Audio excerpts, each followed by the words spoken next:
Moi, je pensais à des gens qui se connaissent bien et beaucoup. Des gens comme ça qui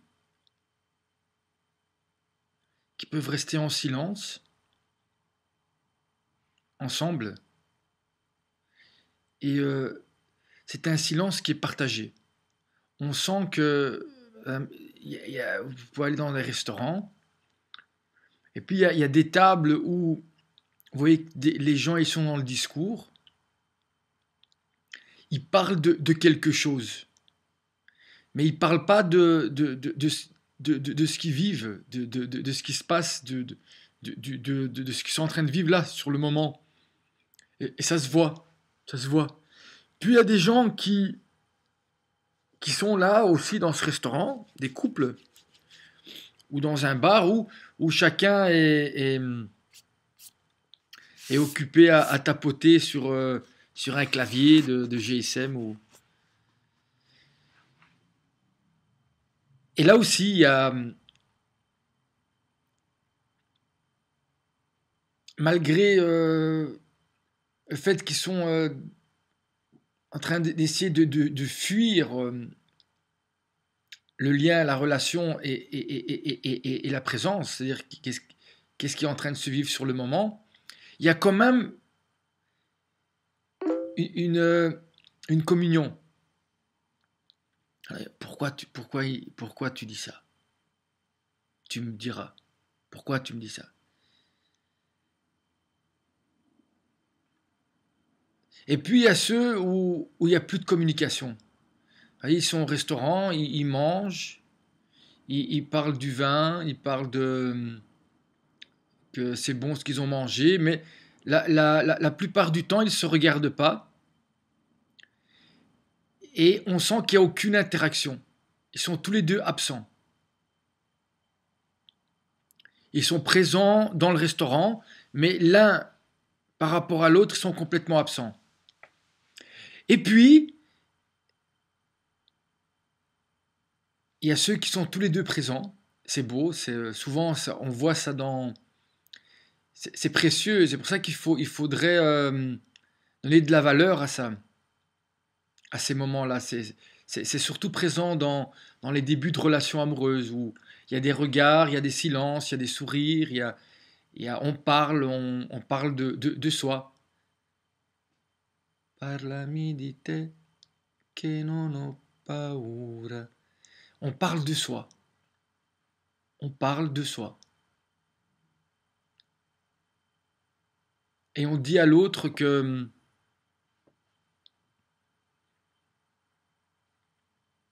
dans tout ce qu'il montre, on va donner juste de la valeur à ce qui est bien. C'est important.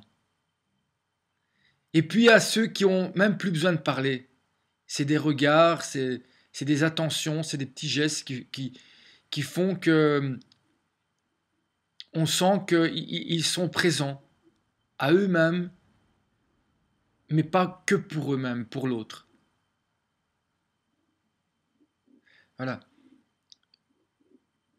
Je pense qu'il est important de d'être heureux, d'être heureux, parce qu'on a beaucoup de chance. En Occident, on a vraiment beaucoup de chance, à condition de ne pas être, de ne pas se mettre dans une situation d'esclavage par rapport à la matière et ce qu'elle représente. Vous vous rendez compte, le temps, le temps, c'est la chose la plus précieuse qui existe. Et c'est la chose qui est la plus belle preuve d'amour. C'est partager et donner son temps. C'est ça. C'est ça le plus important. Le reste, normalement, ne devrait être et exister que pour permettre cela. Pouvoir donner son temps à d'autres personnes, c'est-à-dire le partager.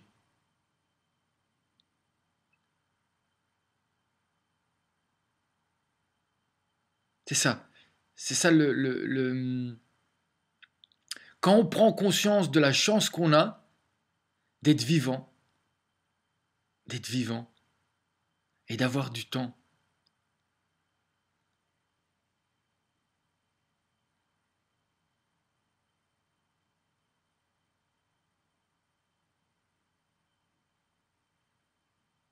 Avoir du temps.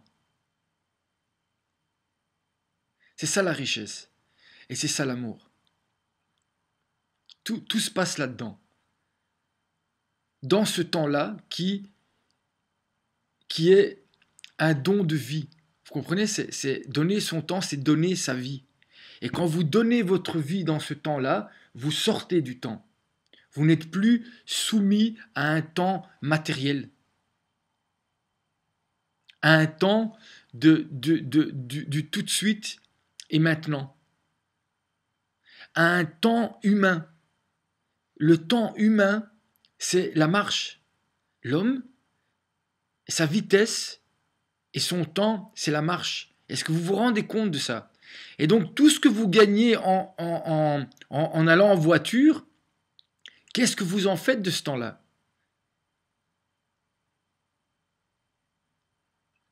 Si pendant ce temps-là, vous n'êtes pas présent. Nous allons fermer...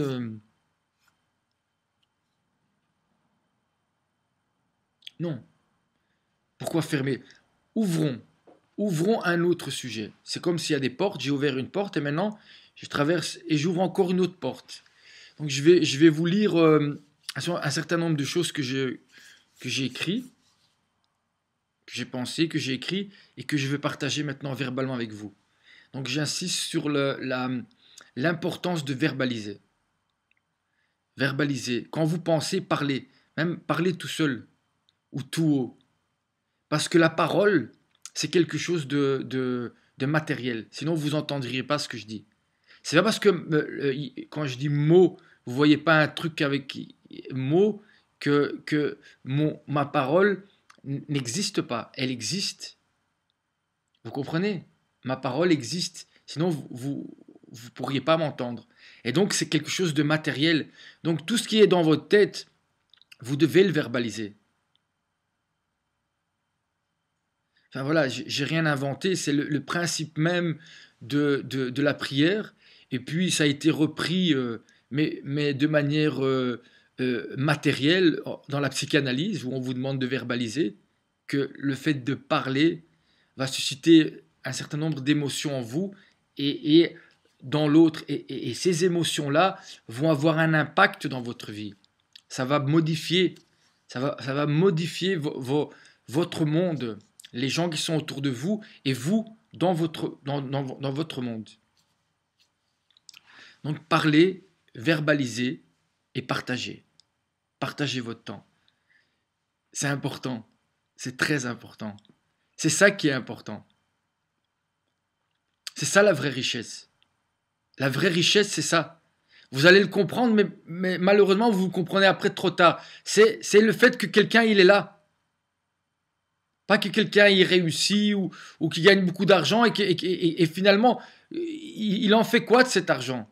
S'il n'est pas présent quand il est avec vous et s'il n'arrive même pas à partager un peu de temps. Mais ça, c'est par rapport aux autres, mais c'est aussi par rapport à soi-même. On ne partage plus du temps avec soi-même. On est exilé de son propre corps. On se fuit. C'est ça les produits de consommation. C'est des produits qui ont été créés pour que vous soyez en exil de qui vous êtes et de ce que vous ressentez. Un exil. Et c'est comme on dit, ça me fait sortir hors de moi. Par exemple, tout ce qui va susciter de la colère en vous, ça vous fait sortir hors de vous. Parce que si vous rentrez en vous, vous allez vous rendre compte que derrière la colère, en fait, il y a une énorme tristesse. Alors, plutôt que de sortir de vous et de parler d'un autre lieu que de qui vous êtes, ben restez où vous êtes et pleurez. Vous pouvez pleurer, c'est pas grave de pleurer, c'est bien. Vous imaginez s'il pleut pas? S'il y a tout le temps du soleil ou tout le temps, je sais pas moi, du vent, ou la pluie, c'est normal. Si quelqu'un vous blesse, c'est normal que ça vous rend triste. Et s'il ne comprend pas, mais c'est normal que vous pleurez. C'est pas un signe de faiblesse. Un signe de faiblesse, c'est de cacher quelque chose. Parce qu'on a peur que l'autre, effectivement, vu qu'on vit et même, je crois que si quelqu'un il est vraiment honnête et qu'il vit vraiment ce qu'il est, mais je crois que c'est difficile, même si la personne devant vous a subi beaucoup de violence et donc s'est endurci, d'être dur avec ce genre de personnes-là. Parce que dites-vous que c'est pour ça que quand je vois les gens qui sont méprisants, violents, en fait ces gens-là, ils font la même chose avec eux quand ils sont pas bien ou quand ils ont envie de pleurer. Vous imaginez?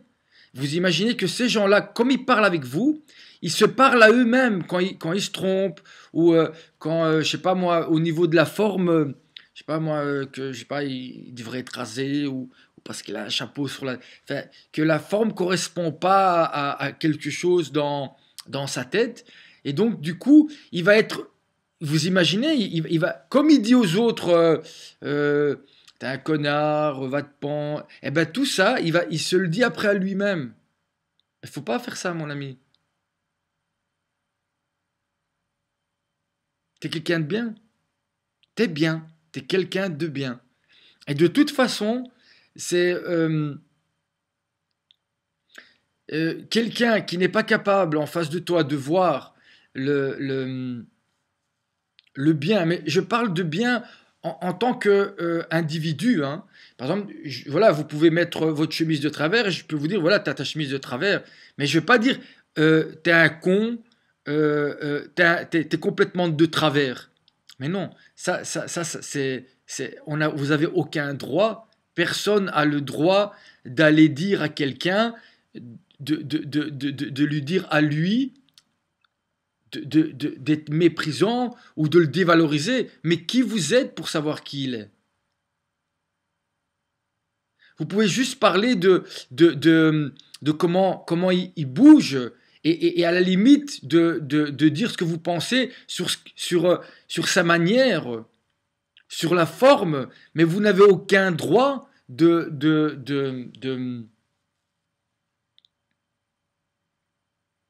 mépriser, voilà, mépriser, et encore plus d'aller jusqu'à nier l'autre et à le dénier. Vous n'avez pas le droit. Vous n'avez pas le droit. Vous êtes pas Dieu.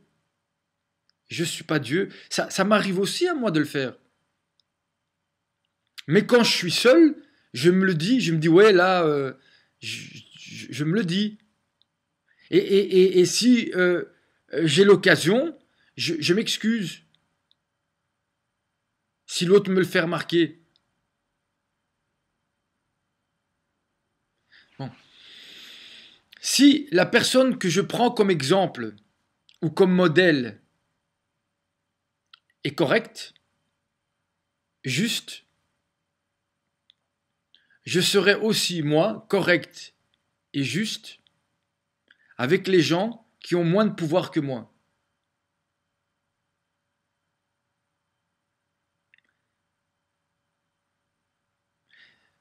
Je dis ça, mais ça ne veut pas dire que les personnes sont responsables de ce que... Exemple, j'ai fait deux, trois vidéos sur Alain Soral et Dieudonné, et quand vous voyez les commentaires que les gens font, euh, c'est triste. Mais quelle violence et quelle haine ils ont à l'intérieur d'eux, ça fait peur de se dire que peut-être un jour ou demain, cette même haine et cette même violence pourrait se retourner contre eux ou contre les gens qui vont s'attacher à eux. Et ils étaient là en train de me mépriser, de remettre en question euh, l'intégrité spirituelle de l'autre, ou l'intégrité mentale de l'autre, c'est-à-dire des attaques euh, personnelles, ou des attaques sur la forme sans tenir compte du fond. Pour prendre un exemple, si un jour vous tombez dans l'eau, ok, et vous ne savez pas nager, et il y a plein de gens sur la rive, il y en a un qui est bien habillé, et puis il y en a un qui est bien habillé et qui parle bien. Il parle bien, il fait aucune faute de français quand il parle, il, euh, il, il, il d'après vous, est structuré dans son langage. Il est structuré dans son langage. Et puis il y en a un mais vraiment, le mec, il est mal habillé, il parle mal, vraiment la totale, quoi. Et puis il y en a un voilà, qui est bien habillé et que voilà, ok, quand il parle, ce qu'il dit ne semble ne, ne pas avoir de lien avec ce qu'il a dit avant. Alors soit c'est vrai, soit, faisons une hypothèse, tu n'as pas vu le lien que j'ai voulu montrer. Alors je suis responsable de ça, et donc je vais essayer d'utiliser plus d'exemples euh, imagés. Et donc le mec il est toujours en train de couler pendant que je parle, hein. Et parmi tous ces gens-là, c'est celui qui est pas bien structuré et habillé bien, mais il est propre, mais pas comme les autres. Mais c'est propre, ses vêtements sont propres, c'est lavé, il est propre, il est propre. Il est mal rasé, mais il est propre. Et lui saute dans l'eau et il va sauver le monsieur qui était en train de couler. Est-ce que vous pensez que le monsieur qui était en train de couler à ce moment-là, il lui dit attends, attends, avant de me, de me, de me sauver, euh, écoute, je suis désolé, t'es mal rasé, quand tu parles, comprends pas très bien. Mais non. Lui, tout ce qu'il va voir, c'est comment je bouge. Parce que à ce moment-là, c'est un moment de vérité. Et dans le moment de vérité, on voit les gens qui ils sont. Pas ce qu'ils montrent, ou ce qu'ils voudraient être, ou ce qu'ils croient qu'ils sont. Ok. Mais cette personne-là, c'est pas dit que c'est moi. J'ai pas dit ça. Mais je sais déjà aujourd'hui que c'est celui qui va sauter à l'eau. Et ça peut être aussi celui qui est bien habillé et qui parle bien.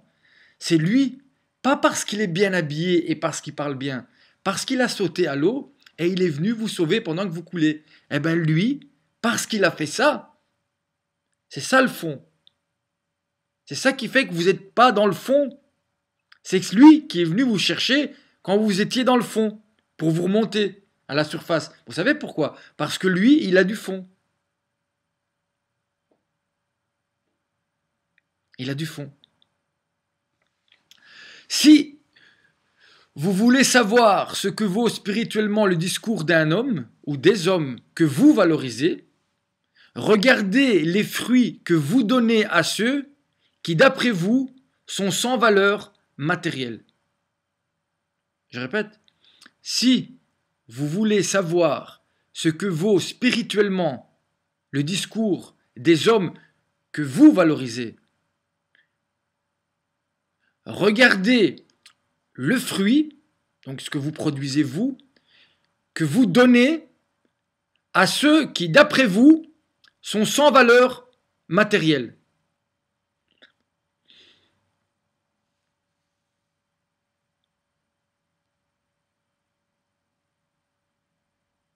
La première phrase, elle dit la même chose. C'est-à-dire que si Alain Soral et Dieudonné étaient des modèles corrects et justes, normalement, vous savez comment on le verrait? C'est que les gens qui les soutiennent seraient corrects et justes envers les gens qui ont soit la même valeur d'après leurs yeux que eux, ou qu'ils ont moins de valeur qu'eux. Et moi, ce que je vois, c'est que ces gens-là qui disent qu'ils supportent, eh ben, il n'y a pas un, il y a un commentaire sur deux où c'est des insultes. C'est-à-dire aucune argumentation, aucun esprit critique constructif.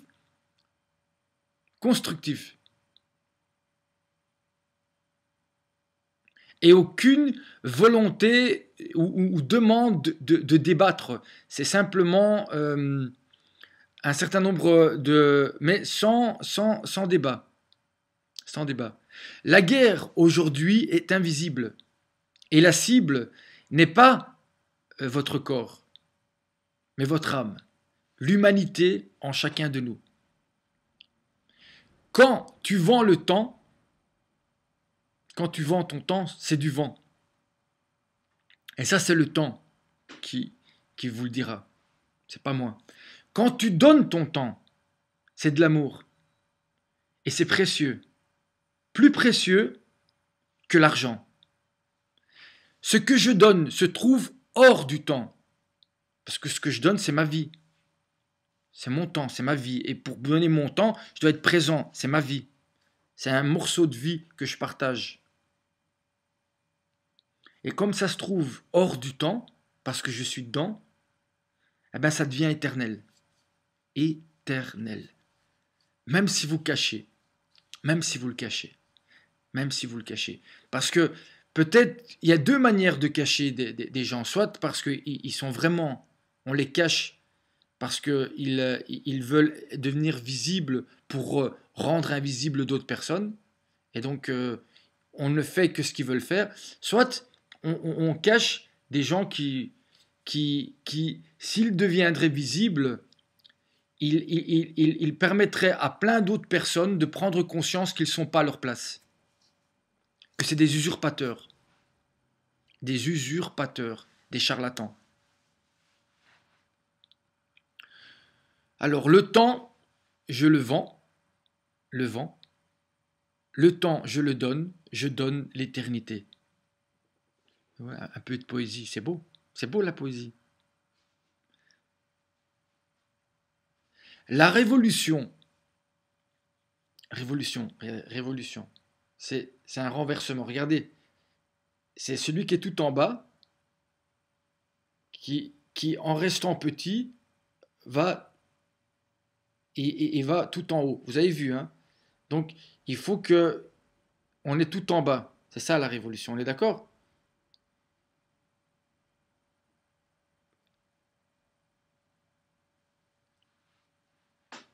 Ouais, parce que peut-être qu'on on peut pas rigoler quand on veut changer le monde. Les gens, parce que en fait, normalement, le devoir de tout un chacun, c'est changer le monde pour qu'il devienne, pas le changer, c'est le laisser tranquille, laisser le monde tranquille, parce qu'il est parfait le monde. C'est-à-dire le laisser tranquille. C'est-à-dire de faire confiance au monde plutôt que de vouloir le maîtriser. Donc, et donc, quand vous dites que vous voulez changer le monde, ce qui est des parents, quand ils font un enfant, qu'est-ce qu'ils veulent pour son enfant? Ils veulent que son fils, sa fille, vivent dans un monde meilleur. Donc, ils travaillent pour ça, qu'on le veuille ou non. Vous travaillez. À quoi ça sert que vous faites 2 enfants et vous vous occupez pas du monde, mais après vos 2 enfants, vous les mettez dans le monde et si ce monde il détruit, eh ben, qu'est-ce que vous avez fait? Donc que vous le voyez ou non, toute personne qui vit dans un système va faire en sorte que ce système soit viable pour lui et pour les gens qui l'aiment au minimum. Donc, en quoi le fait de vouloir changer le monde, c'est-à-dire de se rendre compte qu'on est né et notre mission c'est-à-dire ce qui fait qu'on puisse trouver dans la vie de la joie et du partage et du bonheur, c'est ça, c'est que ça. En fait, quand je dis je dois changer le monde, cliquer, partager, Je dis quelque chose de tellement évident que c'est impossible de faire autrement. C'est-à-dire que le monde est tout le temps en train de changer. Il y a quelque chose de permanent dans le monde, c'est le changement. Et que vous vouliez ou que vous vouliez pas, que vous bougiez ou que vous bougiez pas, chaque mouvement va produire dans le monde un changement qui va soit permettre que vous dévoilez les merveilles du monde, soit que vous les cachez.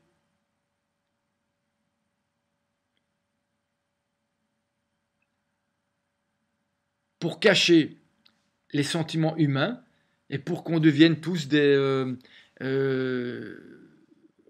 hors de nous, hors de nous, hors de nous. La parole n'a de sens que parce qu'elle ne raconte rien, raconter rien. La parole n'a de sens que parce qu'elle ne raconte rien. Elle vit et est support d'un moment vécu ici et maintenant.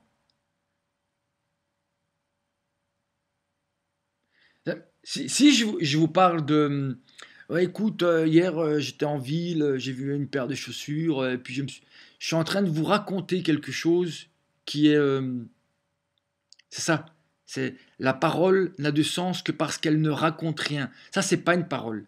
Par contre, quelqu'un qui est en face de vous et qui vous regarde et qui vous dit je suis triste ou tu es belle quand tu souris ou qu'est-ce que tu veux faire? Tu veux qu'on se lève, qu'on aille se promener? Ça, c'est une parole. Elle raconte rien. Elle vit. Tout individu qui parle ne peut parler que de lui-même.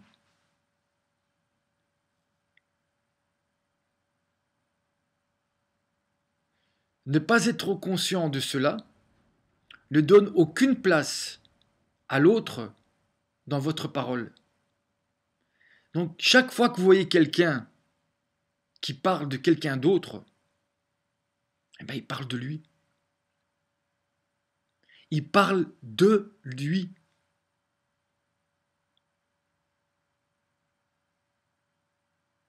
Là, tout ce que je dis, je parle de moi. Et parce que je suis conscient que je parle de moi, je te donne une place à toi qui me regarde maintenant.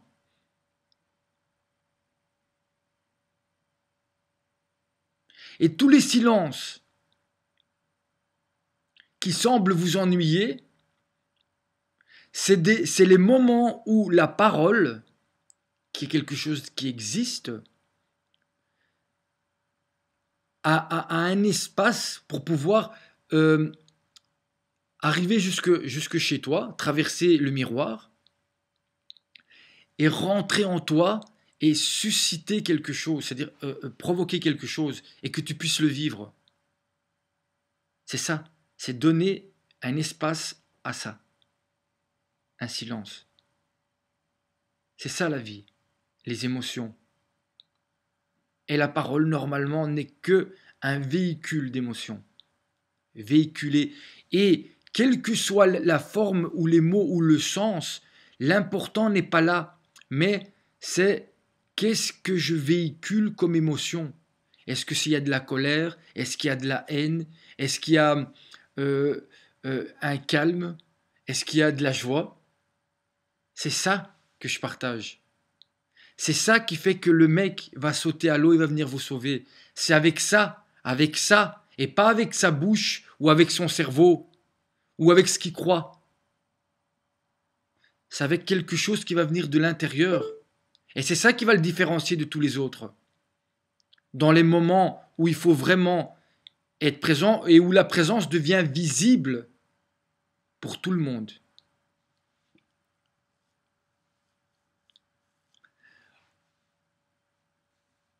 Observez la manière dont vous, dont nous, dont je, rentre en relation et la manière dont vous sortez, ce sont de véritables passages à l'acte, sans aucune distance, ni dans le temps, ni dans l'espace.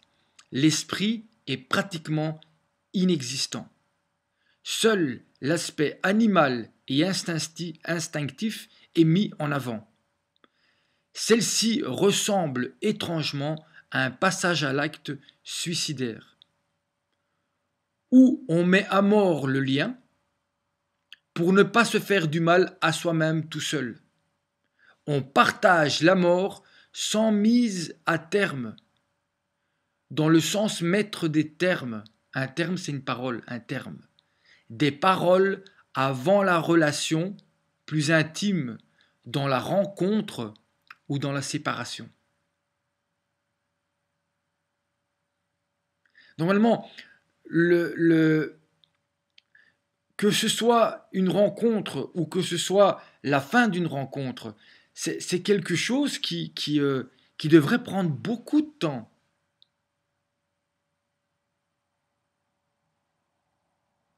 Et si on ne prend pas le temps, on est de nouveau là, dans cette notion de temps, de prendre le temps, eh bien, qu'est-ce qui se passe?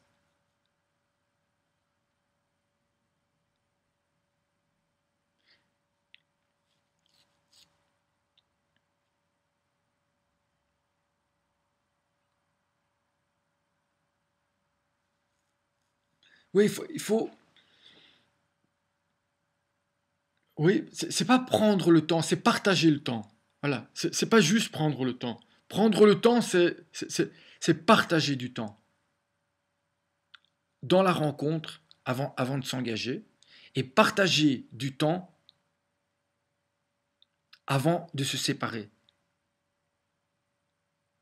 Ça évite, mais vraiment, des passages à l'acte suicidaires où c'est pas les individus qui se suicident, mais ils suicident une partie de l'autre que l'autre a mis en l'autre.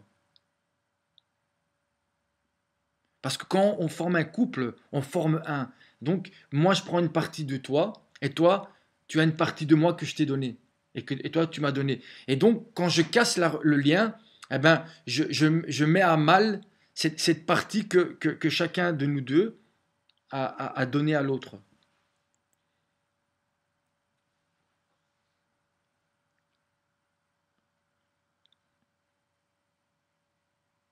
Alors, faut s'évader de son corps, s'évader de la réalité pour devenir qu'un reflet dans le miroir. On s'évade, on sort, et donc on ne devient plus qu'un reflet dans le miroir. Ce n'est que ça, l'exil. Vivre en dehors de qui je suis et de son temps qui est mon corps. Où se trouve ce qui me donne la vie? Ça, un souffle de vie, un souffle divin. Divin, parce que ça reste. Si vous avez vécu sur notre terre, vous allez rester.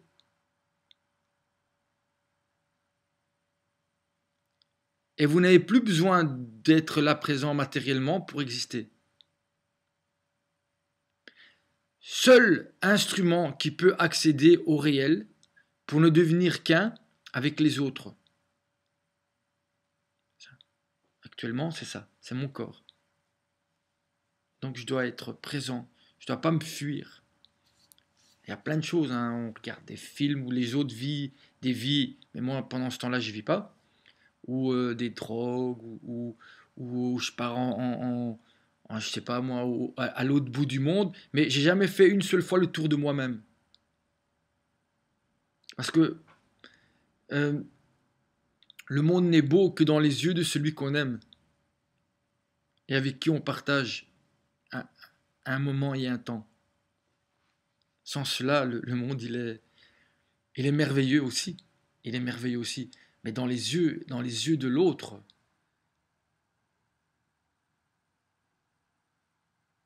dans le fait de donner ça à l'autre, vous ne pouvez pas vous rendre compte.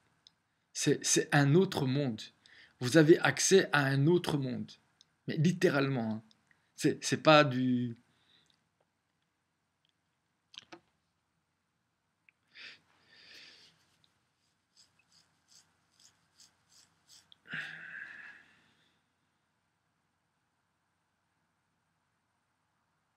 S'il y a intolérance, il n'y a pas de spiritualité ou de religion. Tolérance ne veut pas dire acceptation.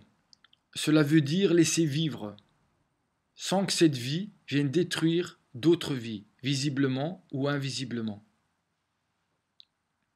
Perdre ses données, c'est un don qui ne s'accepte pas. C'est une peur d'aimer, de vivre, une peur de vivre. Le signe que ce que nous sommes et que ce que nous consommons ne nous nourrit pas, c'est que nous en avons besoin toujours plus et toujours d'autres. Tu es le monde à toi tout seul, indépendamment des autres. Et si tu ne bouges pas, il ne bouge pas. Bouger par rapport aux autres, c'est pas toi, c'est pas les autres, et surtout, c'est pas le monde.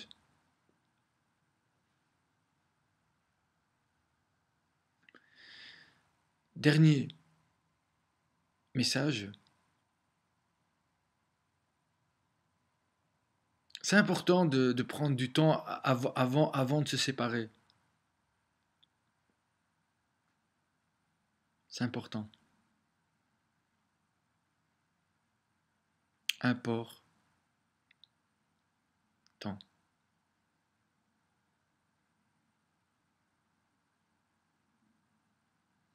Import.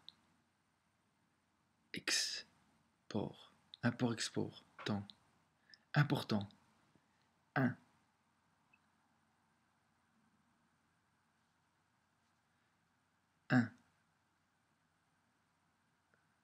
Unique.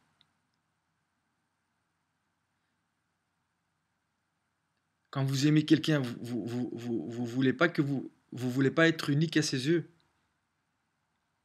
J'ai pas dit le seul, j'ai dit unique.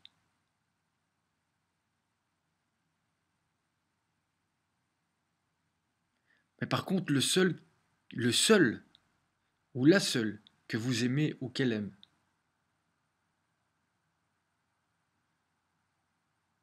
Mais finalement, le rapport à Dieu, c'est juste ça, ça nous apprend à ça.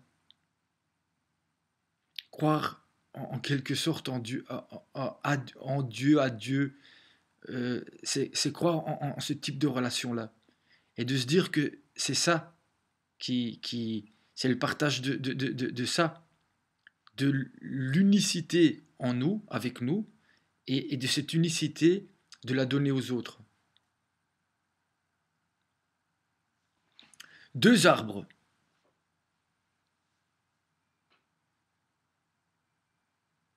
Vous vous rendez compte? Ça. J'ai vu un film où il y avait un tétraplégique et il disait à une prostituée qui couchait avec lui, il lui dit, j'ai compris comment c'était merveilleux, et donc il demandait à la prostituée simplement qu'elle bouge ses doigts devant lui. Il trouvait ça magnifique. Ça, regardez. C'est magnifique. Et c'est encore plus magnifique quand vous bougez ces doigts-là sur le visage de quelqu'un que vous aimez. 2 arbres. La connaissance sans cœur, la connaissance sans cœur, la connaissance sans cœur, sans spiritualité. C'est une pomme. Une pomme qui donne la mort. Un cœur sans connaissance, donc il ne connaît rien, il ne parle pas bien. Mère Teresa, grande femme. C'est un arbre de vie. Le cœur possède en lui tout le savoir du monde. Il sait. C'est C'est comme ça, c'est le cœur, c'est le savoir. Le savoir de toute l'humanité se trouve dans votre cœur. Il faut d'abord aimer. Le reste vient après. Le reste, j'appelle ça la connaissance. Aimer, c'est partager. Aimer sans partager, c'est la mort, qui reflète la vie. Si ce que j'apprends, je ne le partage pas, sous une forme ou sous une autre, c'est que je n'aime pas ce que j'apprends. J'apprends pour apprendre. Apprendre. Apprendre sans donner. Parce que j'aime donner. C'est ça aimer, c'est donner. Et donc apprendre sans donner, c'est avoir beaucoup de connaissances. Mais quand je parle de donner, c'est pas donner des connaissances. C'est j'aime. J'aime. Et c'est parce que j'aime que ce que je donne, même si c'est de la connaissance,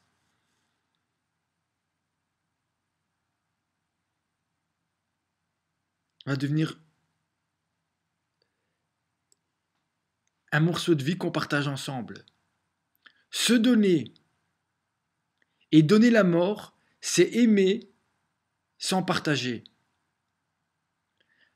Après, l'amour de donner vient l'amour de l'autre.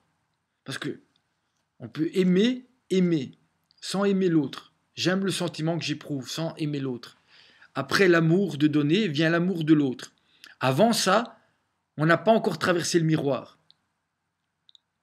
Je peux passer ma vie à aimer l'amour sans jamais aimer personne.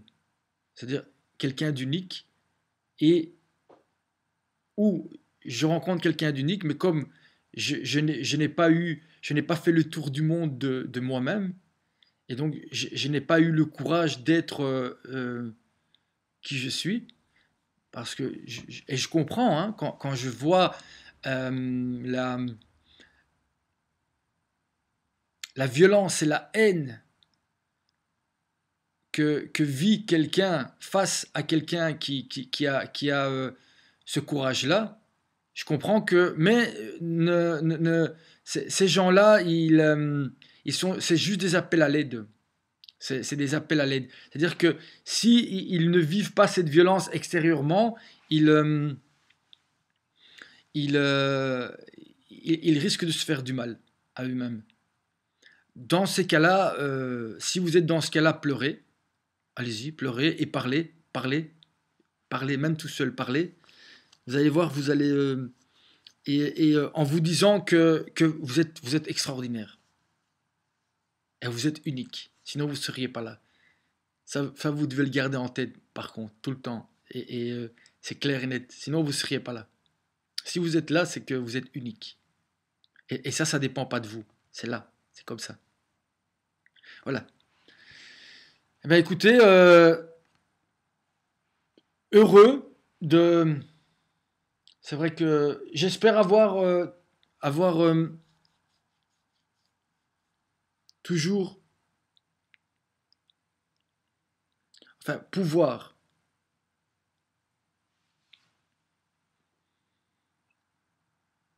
continuer à donner mon temps